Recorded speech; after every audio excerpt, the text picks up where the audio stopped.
어떠세요? 한 1차 조사가 5시간 정도 받았던 것 같은데 그걸로 끝나지 않아서 2차 조사를 또 앞두고 있는데 조사는 제가 성실하게 받고 있고 앞으로도 성실하게 받을 겁니다. 그런데 사실 애초에 이 일을 시작할 때부터 벌금을 내라면 내가 내겠다, 감옥에 가라면 가겠다, 그런 영적인 각오가 분명했기 때문에 별로 뭐 저는 결과에 연연하지를 않는 거죠, 기본적으로. 그리고 잘 될 거라고 믿고, 왜냐면 여러분들이 기도해 주시니까 믿고 또 잘 경찰서에 가고 뭐 검찰에 다니고 할 생각이에요. 그런데 사실은 이 사건이 저는 우리 기독교 안에서 많은 시사점을 준다라고 생각을 하고 있습니다. 정말 동성애 전도사, 동성애 목사는 있을 수가 없다라고 저는 생각을 해요. 그래서 그런 관점에서 한국 교회와 복음의 순전성을 수호하는 시각에서 이 사건을 기독교 안에서 엄중히 다뤄주시면 좋겠는데, 오히려 총신대학교는 해당 박 전도사에 대해서 아직까지도 전혀 질의를 안 하고 있어서 저는 그게 안타까운 거죠. 왜 동성애 반대 강의를 한 이상원 교수님은 해임이 됐는데 박 전도사는 전혀 아무런 제재나 혹은 처벌이 없는지, 그리고 지금까지도 학교를 아무런 문제 없이 정상적으로 다니고 있는지, 이분이 내년 2월에는 졸업을 하고 또 목사가 되기 위해서 과정에 들어가겠죠. 여기에 대해서 누구도 제동을 걸지 않는지, 저는 그거는 좀 이해하기 어렵다, 이렇게 생각을 하고 있어요. 근데 저희 레인보우 리턴즈에 오늘까지 해서 총 7편이 올랐는데 이거를 좀 쭉 보시면 이제 흐름을 따라가실 수 있어요. 그런데 박 전도사에게 동성애를 당했다라고 말한 박 전도사가 양육했던 고등학생이 있습니다. 그 고등학생이 제보를 해서 이 사건이 불거지게 됐어요. 3년 이상 박 전도사에게 동성애를 당한 거죠. 그런데 이 학생이 그런 행동을 당하면서도 그래도 전도사님이시니까 내가 존중해야 된다 라는 생각이 있었기 때문에 꾹꾹 이거를 참고 있었다가 박 전도사가 사역지를 옮기게 돼요. 옮기면서 이제는 사역지를 옮기셨으니까 내가 이분의 이런 꺼림직한 동성애적 접촉을 당할 필요가 없다 라고 학생이 판단이 돼서 연락을 끊었어요.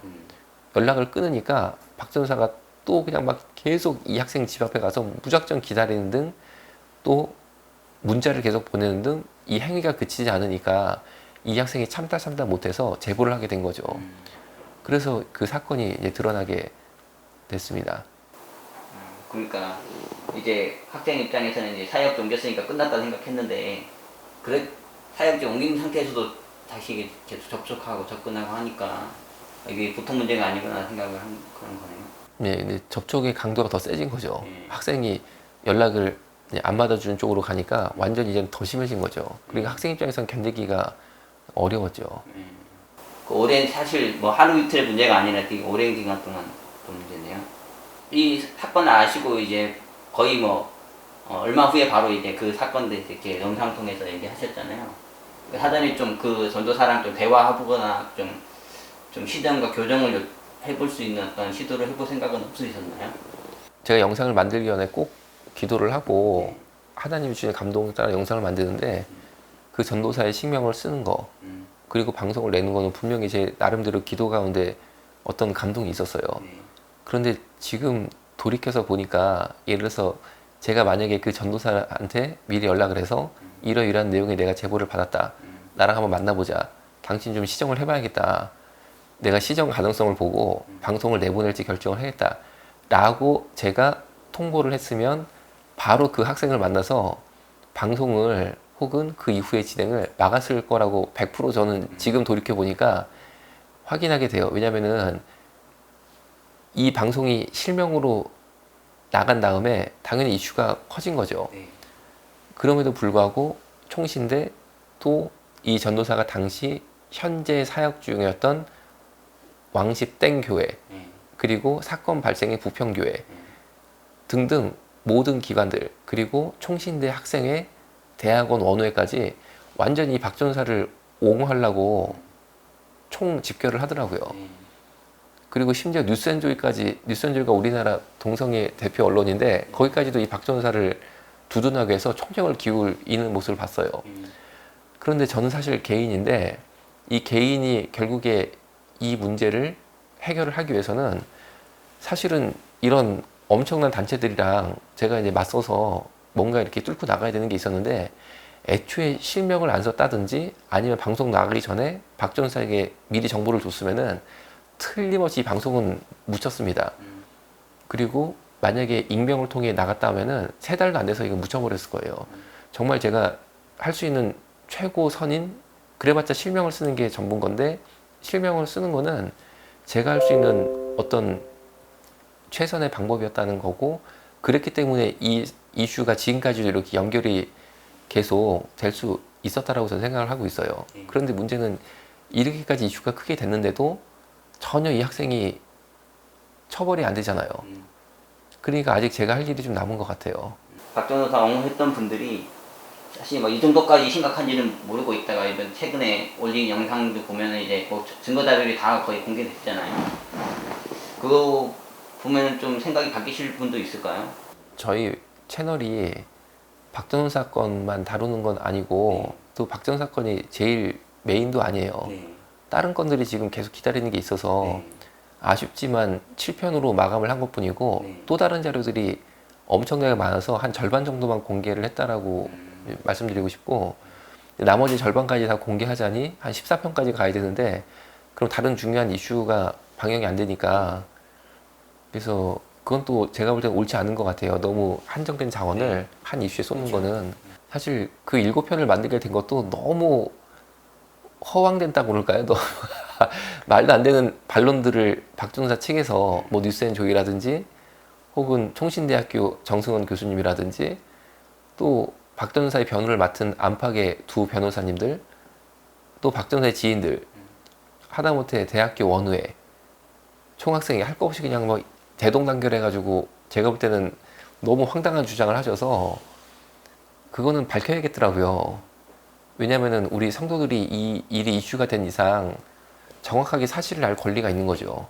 그리고 이 혼란스러운 상황을 정확하게 진실을 통해서 정리할 필요도 있는 거고, 그리고 한국교회 동성애 문제를 해결해야 되는 크나큰 사명감도 있는 거고 해서 가진 자료 중에 절반 정도를 공개했는데 여기에 대해서 반론을 펼치지 못하고 있잖아요. 아직까지도요.